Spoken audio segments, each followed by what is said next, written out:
E aí? Como é que eu explico uma corrida como essa? Cara,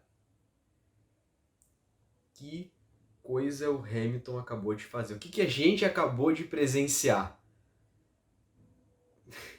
Eu não tenho nem como começar esse vídeo. Bom, vou começar do jeito tradicional mesmo.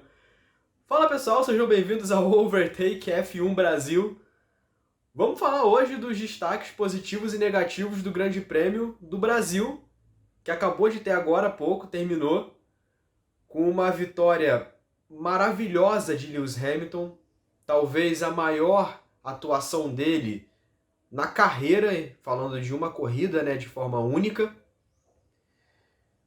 E simplesmente a gente é o principal destaque positivo. A gente não tem outra coisa para dizer senão ele como principal destaque positivo. A gente vai falar nesse vídeo ainda. Que simplesmente, assim, falta palavras. Vocês veem que eu tô totalmente atrapalhado para poder falar. Eu não sei o que dizer sobre essa vitória. Que ele largou na 10ª posição, mas na verdade o final de semana inteiro foi bem difícil para ele por conta da questão da asa irregular. Ele teve que largar em último no Sprint Qualify. Foi uma coisa espetacular.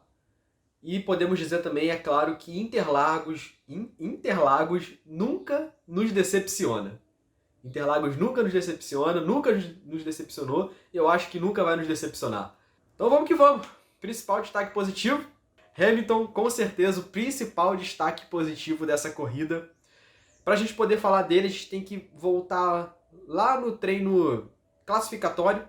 Ele tinha feito a pole, inclusive essa pista não é uma pista favorável para a Mercedes, ok? É uma pista favorável para a Red Bull, principalmente por conta do calor. Toto Wolff até falou isso, que o calor não é muito favorável para o carro da Mercedes. E também por conta da altitude, embora não seja tão uma altitude tão exacerbada como do México, mas também tem uma altitude que dificulta o carro também da Mercedes. Mas o Hamilton ele fez a pole no treino classificatório para largar para a Sprint Qualify, porém entrou aquela grande questão da asa, parece que ele estava com uma asa irregular, era uma asa não estava dentro dos tamanhos estabelecidos pela FIA, e o Max Verstappen, inclusive, ele próprio lá mediu, tem até o vídeo dele medindo lá no Parque Fermé, que também deu problema pro Verstappen, inclusive. Ele acabou tomando uma multa por conta disso, porque é contra o regulamento você tocar nos carros após o treino classificatório em parque fechado. Então o Hamilton, ele teve que largar na última posição pro Sprint Qualify e não tomou conhecimento de ninguém, saiu passando todo mundo na pista como se fosse uma criança, como se fosse um bando de criança pilotando kart, terminou na 5ª posição. Excelente resultado, mas final feliz para poder ir para a corrida? Não. Perdeu 5 posições por ter trocado o motor, algo que eu já estava até falando que a Mercedes precisava fazer isso um tempo. Eles ainda não fizeram completo, eles trocaram somente o composto de motor a combustão. Tem os motores elétricos ainda para eles poderem trocar, mas já é alguma coisa. Pelo menos trocou a combustão, que já mostra, óbvio, que fez uma diferença enorme. Claro que não tem como falar da pilotagem do Hamilton, mas o motor a combustão novo também, né, facilita. Eu acho que seria bem mais difícil se ele tivesse tentado fazer tudo isso com o motor anterior. Então, beleza. Foi até um ponto positivo também para a Mercedes por ter feito isso. E o Hamilton perdeu 5 posições, é claro, largou na 10ª. Só que isso não impediu em nada ele. Cara, por isso que o Hamilton é heptacampeão mundial. Se alguém tinha dúvida hoje que ele tem 7 títulos mundiais e o porquê disso, a resposta foi dada hoje.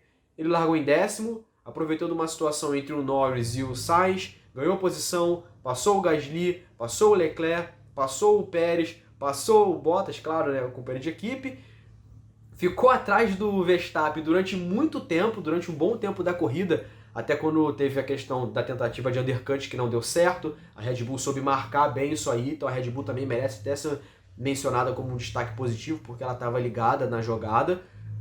Só que Lewis Hamilton, passou o Max Verstappen na volta 59 e rumou para poder vencer a corrida. E até de uma forma muito emocionante, né, para o público, porque levantou a bandeira do Brasil ao estilo que o Senna fazia, uma coisa totalmente de arrepiar, e que conquista também o público, é óbvio, né? O Hamilton já falou várias vezes que ele é apaixonado pelo Brasil, é muito fã do Ayrton Senna, o capacete dele é nas cores do Senna, e especificamente para essa corrida ele também usou as bandeiras do Brasil no seu capacete. precisa falar nada. Piloto do dia, vencedor da corrida, principal destaque positivo, e agora baixa a situação no campeonato para 14 pontos. Quer dizer que está tudo resolvido? Não.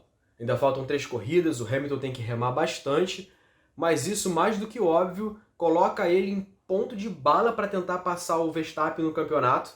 Tem muita coisa para acontecer ainda, só que aquela distância que poderia ter terminado maior nesse grande prêmio, e que talvez até pudesse ter dado quase que título para o Verstappen, por assim dizer, já muda o cenário. O Hamilton tem um momento mais favorável agora, ele tem uma vitória que dá moral, a moral dele agora vai vir alta para o Grande Prêmio do Catar, para a Arábia e para Abu Dhabi. Então, não sei o que pode acontecer. Ele é um heptacampeão mundial, é um cara que tem total poder de virar esse cenário. Se tem um piloto ali que pode virar o cenário para cima do Verstappen, esse piloto é o Hamilton. Segundo destaque positivo, Verstappen. Sim, eu separei o Verstappen, por quê?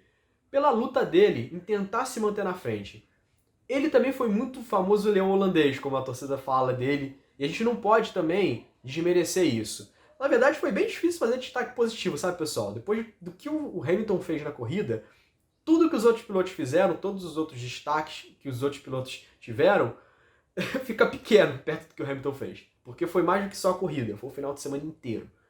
Mas o Verstappen na corrida foi bem, ultrapassou o Bottas, tomou a frente do piloto finlandês, se manteve à frente durante muito tempo, conseguiu marcar o undercut junto com a equipe que o Hamilton estava tentando fazer, conseguiu proteger a posição por mais de 10 voltas, só que chegou um momento que não teve como, o Hamilton estava num momento... Cara, hoje era o dia dele, hoje era o dia do Hamilton, não tinha jeito.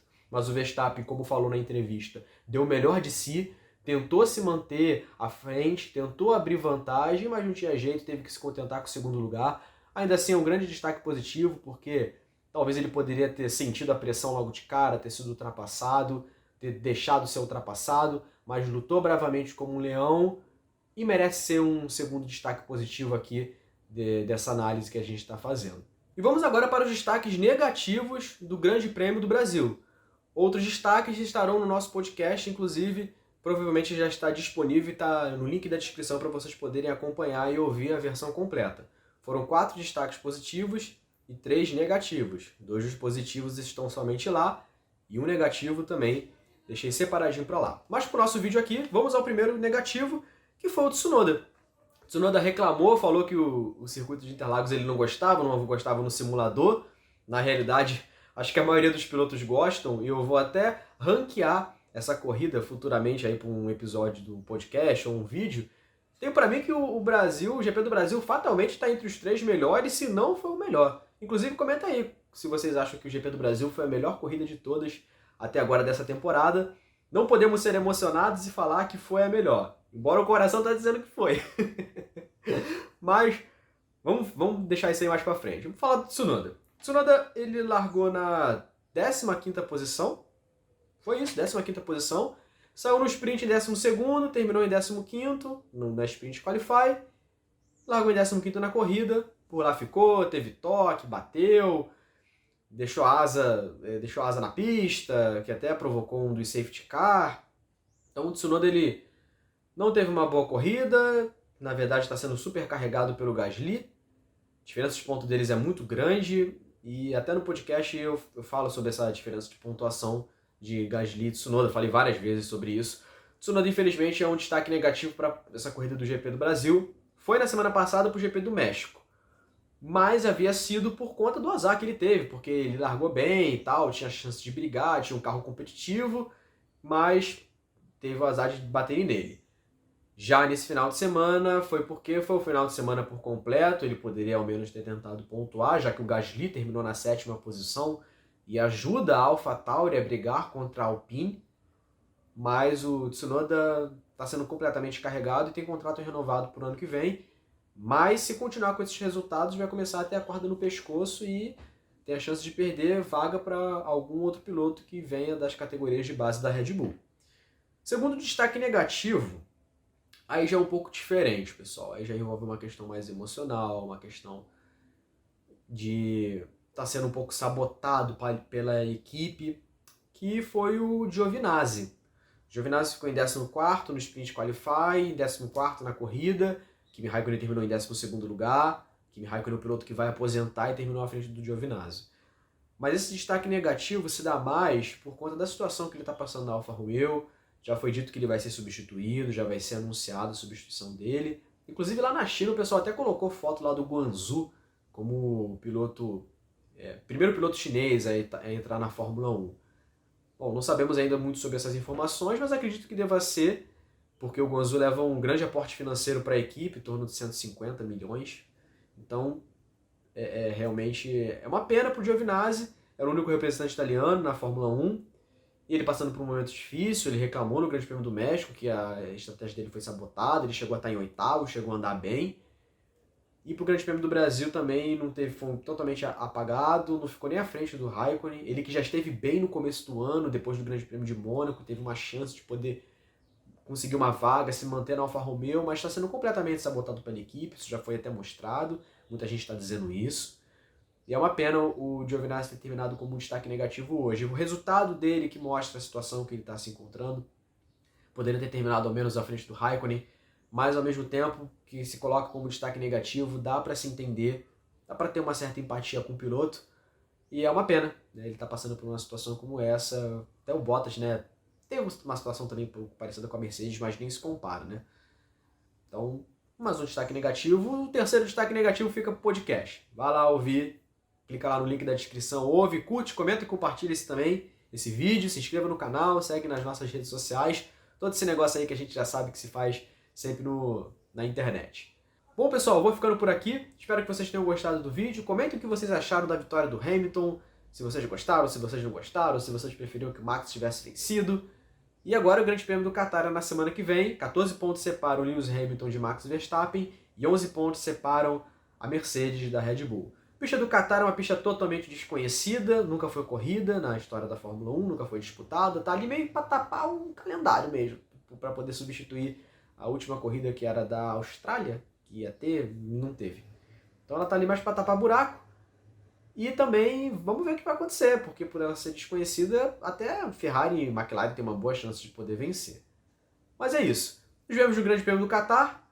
E até mais, pessoal. Valeu. Tchau, tchau.